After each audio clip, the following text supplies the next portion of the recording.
The next concept is written representation. What is a written representation? It is very simple.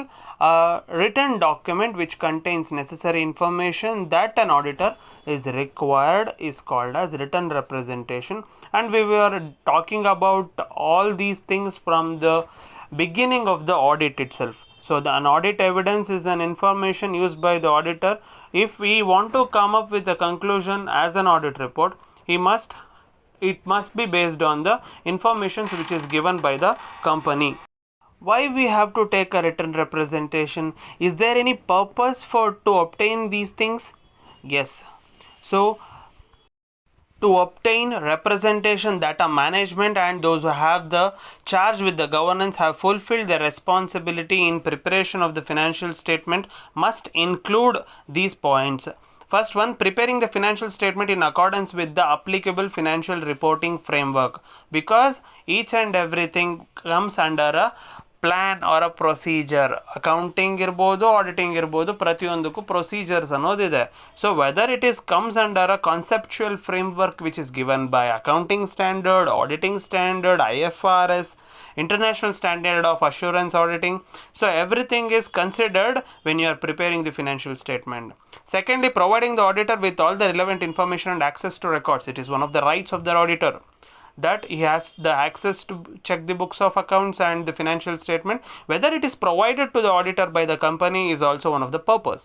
Thirdly, recording all transactions and reflecting them in the financial statement to check the accuracy of the books of accounts with the vouchers or the documents, and whether it is properly recorded in the books of accounts is also one of the purpose to check the to obtain the written representation as an evidence.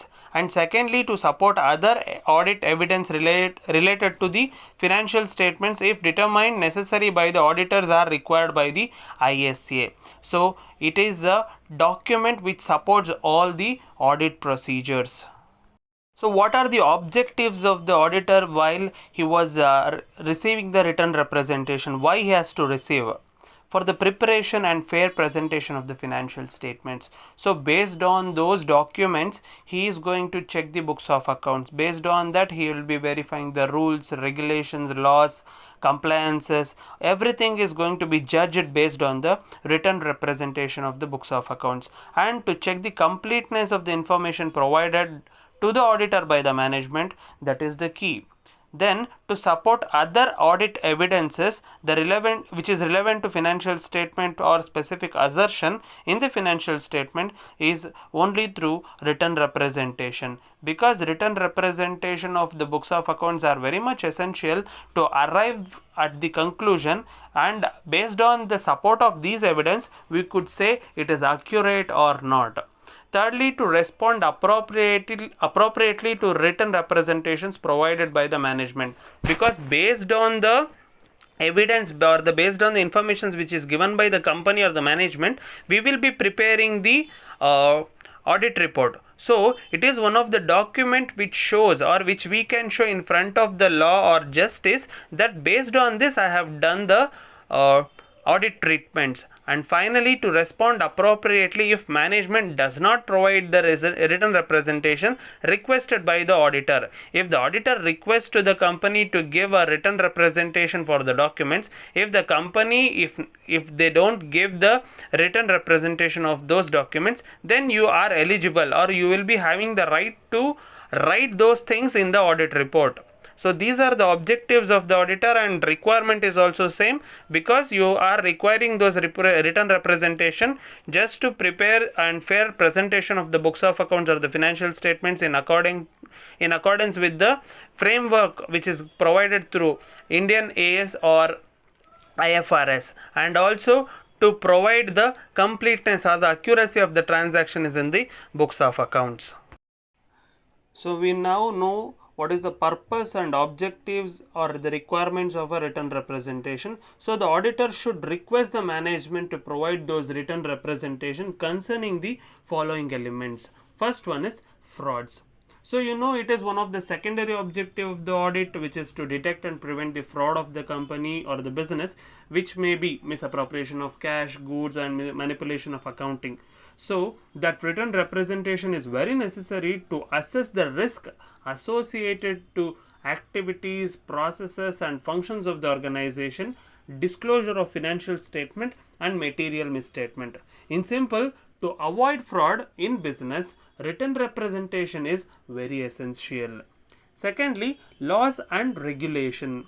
Identification and compliances of laws and regulations must be disclosed to the auditor, and the auditor is going to verify that based on the written representation.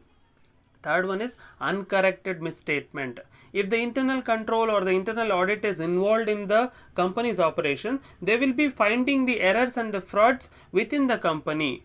To check those uncorrected misstatements, written representation is important. Written representation which is given by the internal auditor is very important to correct it.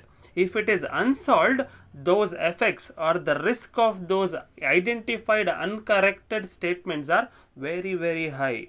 Fourth one is litigation and claims. The auditor must know about litigation and claims of the company to report that in the financial report or the audit report, because the effects of the litigation and claims must be considered in preparation of financial statement and disclosure.